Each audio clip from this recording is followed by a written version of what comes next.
Thank you, everyone. And hi, I'm Mahan. I'm from Spotify. And I'm not going to talk about Prophet and God, actually. That's a tool. I'm just talking about time series forecasting. So I'm just going to dive into some background that what is Spotify, what we are doing, and then how we scale our models, and then especially how we are going to scale Prophet as one of the tools that Facebook built in their projects. So some background, I'm data engineer and software engineer. So 3 years on Spotify forecasting team. And we are using so many tools like from Spark, Shio, if you've heard about Shio, like Dataflow, and basically we are 100% on Google Cloud. And also I used to be, before Spotify, I used to be a Hadoop user, basically everything on Hadoop and HDFS. So this is more like an engineering talk. It's not like a data science talk, I would say. It's more like engineering and scaling and tools. And some stats about Spotify, and also this is retrieved from our company a public page. So you can also see more details about that. So some stats, we have 100 million subscribers plus. So 217 million monthly active users, 50 million songs, 3 billion playlists, and 79 markets. So you can see that pretty much everywhere around the globe. So what we do in the forecasting team, so we are a team of maybe 15, around 15 people, in three different locations, basically in Stockholm and New York. So what we do is we do pretty much forecast, pretty much most of the metrics that we get, streams, monthly active users, ads inventory, and so forth. So imagine stream is if somebody listens to music, or some people, how much they're gonna listen, how many seconds, how many minutes, and what's gonna happen in the next 2 years. So we have a 10K time series to forecast, because usually when we talk about forecasting time series, it's we have one time series and we try to forecast that, and we try to tune it, and we will be super happy. But when it comes to 10K time series, it's not that simple to forecast. So this is one of our biggest challenge. So we usually forecast 2 years ahead. So sometimes we also forecast 5 years. So it's pretty tricky with all the markets, and you all work in different businesses. You know that how tricky it is that you try to kind of forecast or predict the next 2 years. And also we forecast, officially we send our reports at the end of every quarter. But actually, we forecast every day. So, I mean, the amount of complexity and resources that we use it every day. But then, we just send the reports, our forecast for the next 2 years or 5 years, maybe four times a year. So, but still is every day. So, let's just talk about some basic kind of information about what is time series and what we do. So time series, as everybody knows, is you have data based on time in time order. So this time series. So this is the most famous one. It's like Bitcoin. So then everybody knows Bitcoin. So this is super hard to forecast. So don't do this, because you are gonna fail.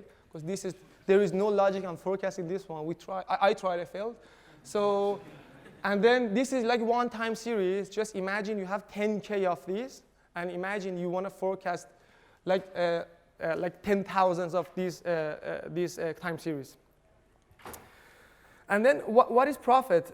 Prophet is a tool that is built by Facebook, I don't know, maybe 3 years ago, and it got open source 2 or 3 years ago. So we started to use that in combination with our other models.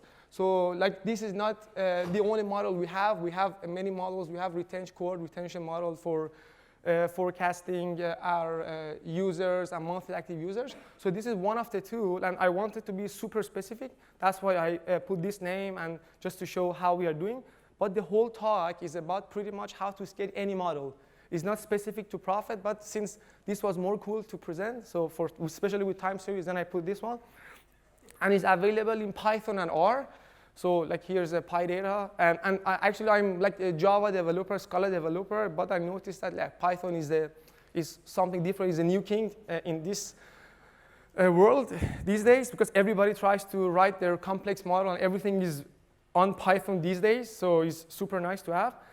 And there is one also good point about Prophet is if you have tried to forecast time series in the past, it is complex. You need to know a lot of things.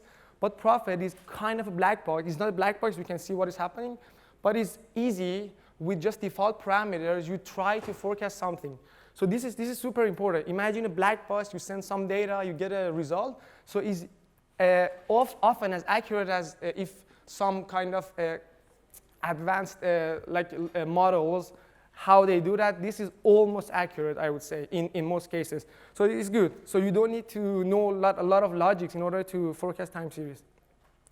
And then what else do we have? There are a lot of distributed tools that we use at Spotify, but we chose Spark on GCP, on Google Cloud for this case, because that was the previous talk was I've heard about SageMaker for Amazon. It's like how to scale or how to distribute or parallelize the job. So I'm going to talk about why we chose Spark and how we can benefit from Spark in this specific case. So like Spark is a service like on Google Cloud, Dataproc. We have Spark as a service on that with Hadoop. So it is super fast. It is very easy to spin up the clusters. And when I say fast, it's even super fast to create ephemeral clusters and try to destroy it. So you don't need to have a running Spark cluster or running Hadoop cluster. You just spin up the cluster quickly. You run your job, and then the cluster will be gone. So it's fully managed and cost effective, as I said. So it is cheap. Just imagine for every job, you don't have like, I don't know, because we used to have 2,500 nodes of Hadoop cluster like 2 years ago. So imagine this big cluster that is running every day, but we don't have it anymore. So it's just spin up a cluster super quickly in 4 minutes, 5 minutes. You run your job, and then the job is, and then the whole nodes will be gone. So it's super cost effective. And why Python is a new king in this era? You know, there are so many tools, as I said, they are written in Python, and Prophet is also in Python. PySpark, Spark is a super mature product, so you can use Spark in pretty much all cloud vendors. You can use it like on-prem, pretty much everywhere, on your machine locally. So imagine Spark has Python, our tools are Python, Prophet is Python. You can quickly install packages on Dataproc, pretty much all the libraries that we have access to through PEEP or Conda or anything. So it's super easy to spin up, install the application, install the libraries, and get the benefit of any library on Spark on cloud. So now I just talked about the background, what we are using, and then how we. Now I'm going to talk about how we are going to mix all of this together in order to scale a model. So first, just let's talk about one forecast. This is like the example that I just talked about, Bitcoin. Imagine if we have this time series.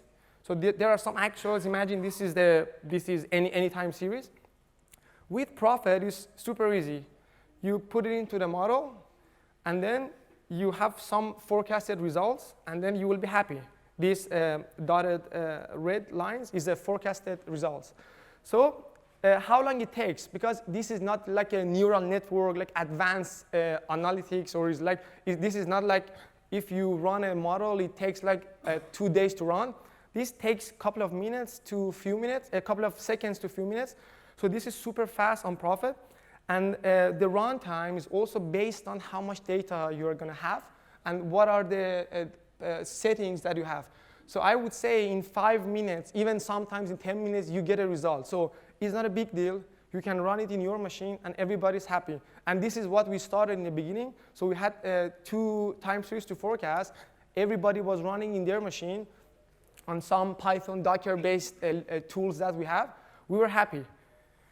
But when we wanted to run multiple of these models, because usually it's like this, it's super easy. We just iterate. We say, okay, we have 100 time series to run, and then we create a for loop usually, and then we run it. And then when we try to do this, which we didn't, it would have taken 2 days if we wanted to run all of this.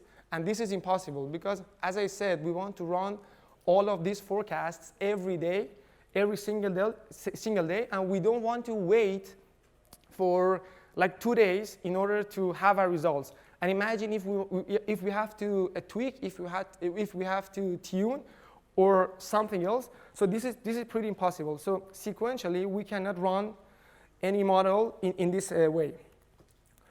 And since Spark is a super easy tool, and then it's like there are a lot of documentation, is easy to kind of use Spark with anything else. So we started to use a Prophet or any model with Spark by creating a framework. So what happens is this is like a typical Spark. I don't know if anybody used Spark before. If you just raise your hand. Oh, nice. Everybody uses it. So then I don't need to maybe discuss about the details of Spark, but it's pretty simple. So if you have, as I showed you, if you have this model with inputs and outputs, so we pretty much distribute it in Spark executors, and then each model will be kind of will be run as a task on Spark, and you can just spin up a cluster with any number of nodes, with any number of cores, with how much memory you want, and then you are gonna scale this. So like 10K that we talked about, if I wanted to run it sequentially, it would have taken 2 days, but in the way that we run on Spark, it takes like 30 minutes, so it's like super efficient. Just imagine if like every 30 minutes, even I can test it like 100 times a day, because this is super easy if I want to do that. And one more thing for Spark, because I don't want to forget this one, and one of the good points of Spark is not just to distribute your logic. It's not just to scale your logic in this way, because there are other tools they can do that. Also, you need some extra aggregation later on, or maybe some data crunching in the beginning. So you can take the benefit of all of this together. So this is not just like any services on cloud that you give your code, and then it will run your code like many, many times. Because how about the aggregation? How about the cleanup? Are you going to run a local Python code on your laptop in order to clean up your job? Like if you get the data from like data warehouse or somewhere, or you're going to do that on Spark. If the data is so big, like we have some cases that maybe each partition or each day is like 2 terabytes, so I cannot just run like, I don't know, maybe 200 terabytes on my laptop. So that's impossible, but with Spark we can do that. So what did we really do? So we created an in-house tool in order to do all of these things together. So this is what this tool is doing is trying to distribute or scale any model, specifically Prophet, as I said. So this is like pretty much plug and play. So here, a lot of people, they know Spark or they used it. So but this code is, you don't really need the Spark knowledge. So if you have your model, like pure Python, pure like data frame, whatever you want to use, if you plug it into this framework will distribute it. You don't need to care about the under the hood, like what is happening with Spark, what is task, what is executor, how driver can handle all of this. What you need to care about is your data frame or Python data frame. Even you don't need to care about Spark data frame, because everything will be translated back and forth. You don't need to care about it. And how you run that? So how this will be run? It will be run by the permutation of your parameters. What does it mean? So imagine if you have some parameters like country. I'm not talking about the hyperparameter. I'm talking about any parameter. It could be country. It could be city. It could be like some settings in your logic. Imagine if you create a permutation. If you want to mix all of these in order to run maybe 10K. So this is a tool that can really help you to do that. And later on, as you can see here, So you are going to aggregate on Spark. You don't need to aggregate somewhere else. You don't need to run in parallel, push into a data warehouse, and do the rest on data warehouse, because then what's the point? Let's have all the code together in one place. And also, this is fully integrated with BigQuery, with pretty much all the tools on Google Cloud and Google Cloud Storage. So, and also BigQuery is a kind of a data warehouse tool on Google Cloud. This is specific for Google Cloud. So it was a little bit hard in the beginning in order to integrate like Spark with BigQuery. There were some issues, but so now this tool is completely working with all of this together. And I just talked about, again, some tools, and then what really happens in order to scale our logic. So here on top, as I said, there is a model. You can just say Prophet or any other model. So training data, like any other model, we have some parameters. As I said, this is not like a typical hyperparameter we're talking about. So we have sets of parameters, and then we forecast with Prophet. As I said, like maybe it takes 1 minute to run, so not a big deal. So the framework that we created, so you pretty much plug the model or Prophet into our framework, and then you have a set of parameters now. So before you had one set of parameters, and you have now sets of parameters, and then it will run all of them together. Then you can do some aggregation, and it push the data back into some storage. It could be Google Cloud Storage or BigQuery. So then you have all the forecasts ready. So I'm just going to talk about a little bit of tuning. So I'm not going to dive into how we tune or how scoring happens. So this is more about the engineering side. So imagine I just talked about 10K forecasts. Imagine if you want to tune like one of them or all of them. So then tuning is going to be super kind of time consuming, and it's going to be super costly. So then basically how we are going to do tuning. So as I said in the beginning, occasionally Prophet is good if you just use the default settings. Prophet is super good. You don't need to really tune. But what if there are some cases that you have to tune because there's no other way? You have to tune, and this is going to happen under the hood on Spark. So imagine two forecasts now, red and green. So we are not going to talk about the 10K, just two of them. So this is the way how the job will be distributed on Spark. So like forecast one with the first set of parameter, it will end up here, and then some of them end up in another server or another executor, and so forth. So here we have two nodes or two servers. Imagine if we have 50 servers, how complex it's going to be. And then everything, we try to tune it. I'm not going to say how the tuning is happening now. I'm just saying that we can say if we are going to forecast for England, so England can have one forecast and can have like 100 forecasts. And if 100 forecasts, if we are going to tune all of them, it's going to be maybe like 20,000 forecasts just for England. So it's going to be too much. So this is how scaling is happening on Spark with tuning. So this is also one of the examples, like how the tool works. Imagine like 4 countries, UK, Sweden, Italy, and US. And these are like 4 parameters that we are going to, I'm going to show it in this talk. And then imagine another set of parameters, like change point is something on Prophet. So you can have these columns, you can have 100 of these. And imagine all of these combinations together. If you try to multiply all of this together, imagine maybe for one forecast, and in order to tune, maybe you will have maybe 50,000 combinations. So one forecast, 50,000 combinations, and we have 10K forecasts. So this is pretty much impossible if you want to do all of this together. And I just said about parallel tuning. So parallel tuning was we blindly run everything. So when I said this red one, I'm not going to kind of, this is not like really Bayesian optimization or any other optimization. This is like brute force and try to run whatever we just talked about. whatever I set. So it's going to brute force, and in the end, we are going to try to score, and we are going to say that, okay, 100 of the runs that we had, so they are not important. Let's stick into maybe 20 of them. Or we don't need to really brute force. So for each run, so we also integrated some like open source Bayesian optimizations. So what we do is instead of running, like imagine for forecast one, instead of running like forecast 100 times with different parameters, we try to tune and optimize in one task.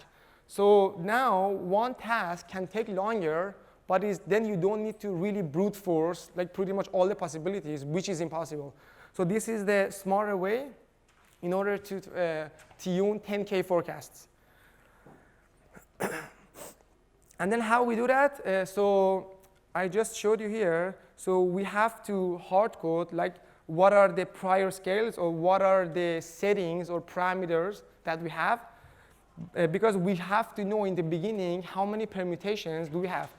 But when this tool, if we try to use any kind of advanced optimizations, imagine Bayesian optimization, then now we can even be more advanced, and we can also use we can use ranges in order to tune. So now instead of having like 0.5678, which is like 4 numbers, so we are going to have range from 0.5 to 0.8. So based on our logic and based on the tuning, so then this will this automatically will be set every time that we try to tune. So it's going to be like this. First time there are some like predefined parameters, then it tries to tune, and then second time, and then we can say, okay, let's run it 10 times, and then that's enough. But still, we don't have 2 forecasts, we have 10K. Also, there are like whatever I just talked about. There are some like interesting facts, and also the importance of why we really try to do this, try to make this complex infra for handling our forecast. Because as I said, if you run in your machine, it takes some time. If you run on one server, it takes some time. But if you really want to run everything together, it takes forever. So how we run with one node, imagine a node with like 16 virtual CPUs and 60 gigabyte of memory. So this is a pretty big node. And usually we run with 50 nodes. So 50 nodes, 800 virtual CPUs, and 3 terabyte of memory. So every time we spin up this node, we run all the job, and then we delete the node. So Google Cloud, in this case, is super amazing because this huge node, this huge cluster, it will take 4 minutes. Sometimes even maybe less. So imagine like you just wait 4 minutes, and later on you have a huge cluster, and you can just run any job on that. So 10K forecast, as I said, so it will take 30 minutes on this huge cluster. So this is pretty impressive. And the most kind of important fact is the cost is around $5. So imagine one job with this complexity, with all of these number of runs. If it takes like, if it just costs $5, is way more cheaper than if you wanted to have a shared Hadoop cluster or something shared that you don't really get the capacity usually, because nobody gives you 100 CPUs on a Hadoop cluster or somewhere else, because that is impossible. But here, you are pretty flexible to create any number of nodes with any number of like any amount of memory. So how much time do I have left? Yes. So and then we had a lot of challenges. The first challenge was basically because we wanted to convince people at Spotify, and still we have this challenge. And also we wanted to convince that this kind of framework worth to have it, not just for our case, for other models and other cases, because the problem is we are using like Shio or Dataflow. This is more or less the same as Spark, but it's like Docker based, and it's like it auto scales, so it's super nice.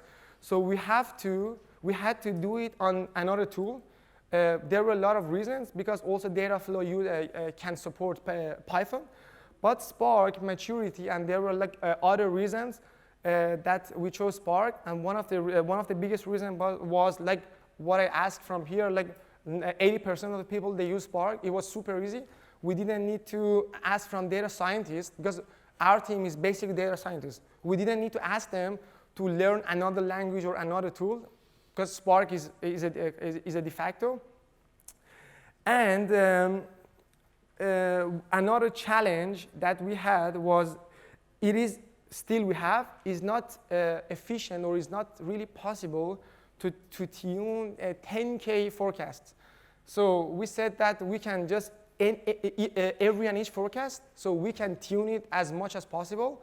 So we can do even more advanced logics, we can even add more data, but this is not even really possible, because we really need to spit out 10K forecasts, so we cannot tune. So we have to be selective.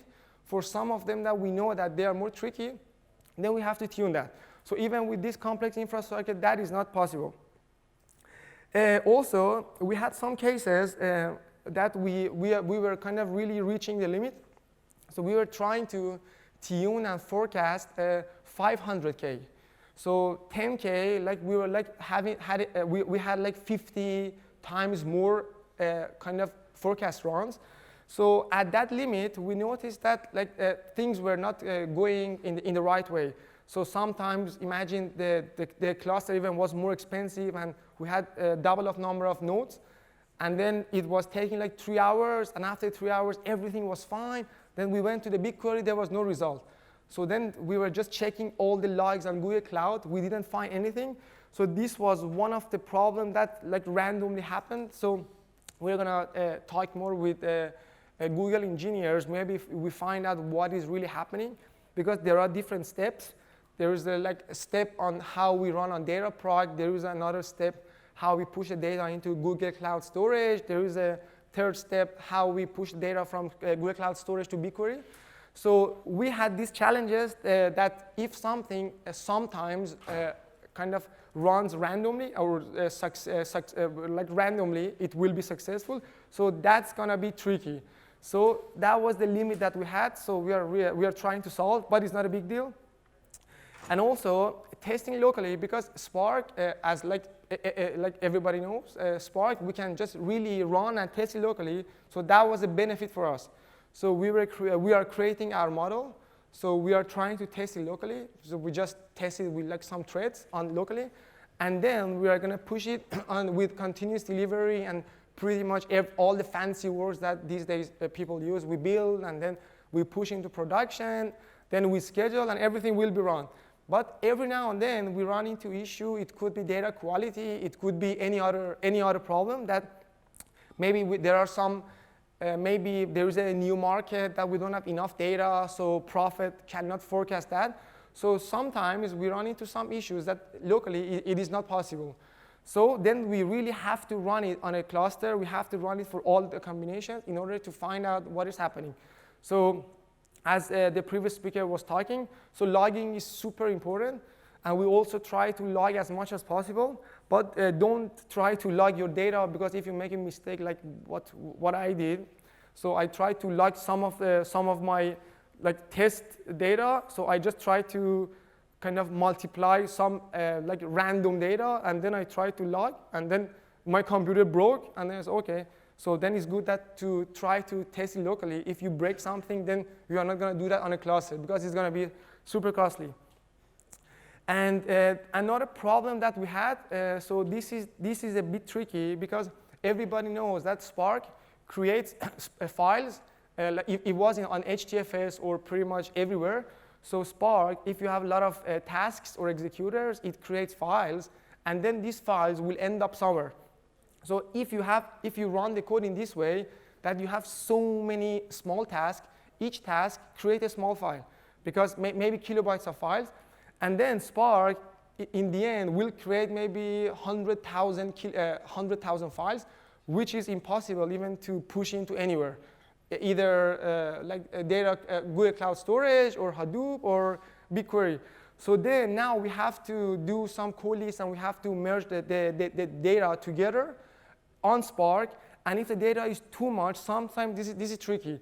So now we want to be more smart to find a way in order to merge this data. We need to find how efficient we can merge it on Spark and then offload the data into somewhere else.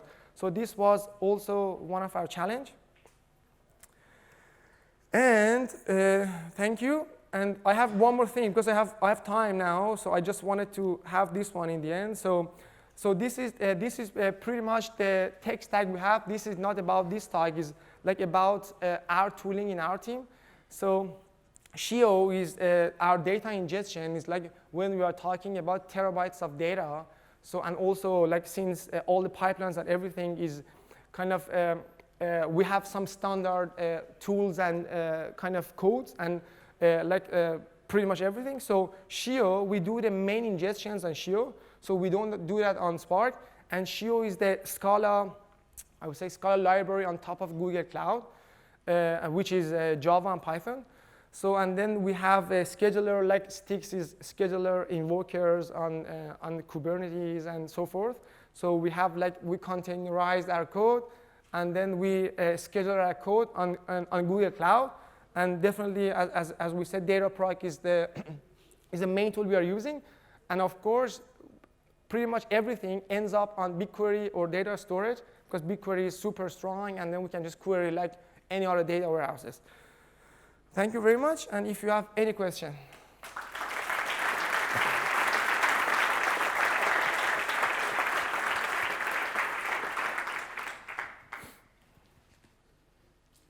Okay, thanks a lot for the nice talk. I just wanted to ask you, do you use any kind of tool to programmatically deploy the cluster infrastructure? Yeah. Actually, we created something ourselves. So when, because in the beginning, even Google didn't have this one. If you run a cluster, imagine if you forget, or if maybe your code takes forever, you go home, and the day after, the cost will be super much.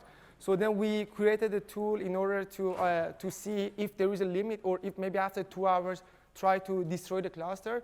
So we created that, and now also Google has something extra that you can put some limit. If the cluster is not running anything, just destroy it after 5 minutes or after any minutes you want. But definitely, yes, we have some tools, and that tool is based on Apache Luigi. That's also an orchestrator from Spotify. So with that orchestrator, we spin up the cluster, and then cluster is a dependency to the job.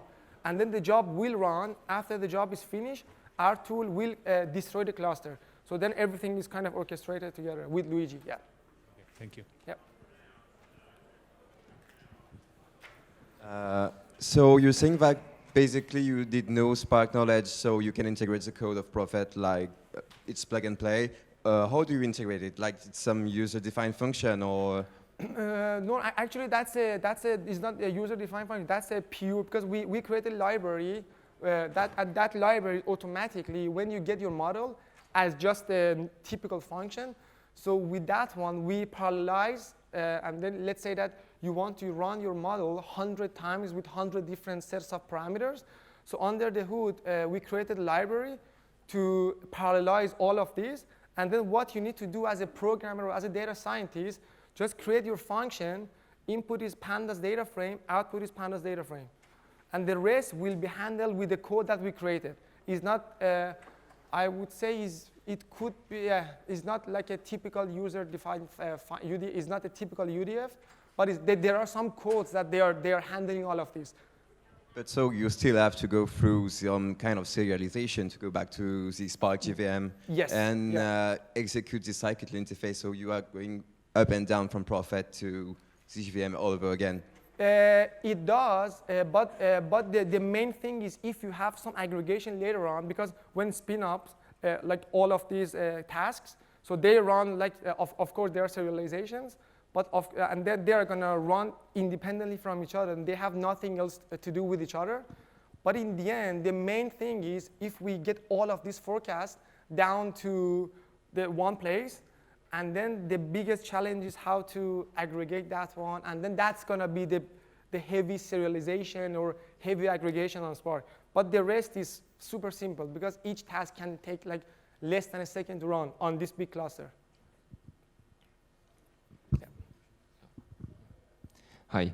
How do you deal with forecast with time series without as much historical data, and also deal with, for example, anomalies within your data? Yeah, so actually, this is one of the way that we forecast time series. We have different tools, and some of the tools, even we don't have time series to forecast. We have some cohort retention data in order to forecast. So if there are some markets that they are like recently launched, so our way of forecasting is totally different. It's not Prophet, or it's not like a typical time series, because if you have 3 months of data, it is not possible to forecast the next 2 years.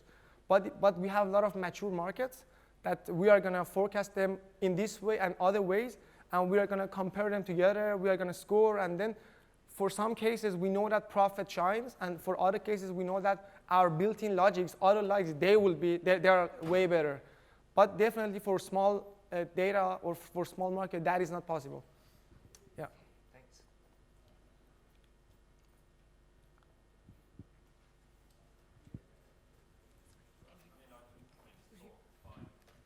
Do you forecast all the time series independently? Yes. In this case, yes, but there are some works in order to try to mix them together, because it's not really like that, because when it comes to streams, so we have the different products, and some of the products are super tiny. So then we have to kind of combine them together. We have to round some data, and then we are going to forecast those. So I would say yes and no. But in this case, in this talk, I was trying to say that everything will be independent. But in reality, no, it's not like that. Yeah.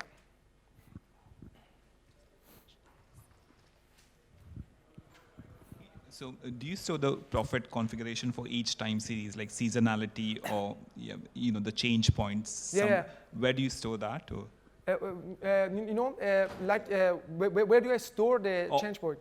Yeah, so like, do you sort of, for each individual series, do you sort of have Prophet configuration stored somewhere? Actually, we don't, for each individual series, we don't say that, okay, let's run with this configuration. However, how we say is, okay, these are the range for prior scale, for number of change point, or for anything else. So we have a lot of ranges. For all the time series, we try to run all of them together. So it's not like for one country, we run 2 range. For the other country, we run something else. No, then we try to run for all of them. But what you are saying is maybe more advanced. Maybe we can try to even make it like very specific for each country or market. Say Christmas songs are seasonal. Sorry? Say something like Christmas songs are seasonal, right? Yeah, definitely. Yeah. So, but as I said, also default is what we do for most of them, but because it's super heavy, we cannot do that. So your configuration is by country. It is by country after a while, because we know for some of the countries that these are the configurations. So we kind of cheat because we ran it many times. We know that for some of them, these are hard-coded. So we are not going to try all of these things together. But for the other ones, we are going to try maybe every quarter in order to find out what is going on. Okay, thanks. Yeah. Thanks. We are running out of time. Please bring all the questions offline. So thanks, Mahan again. Thank you.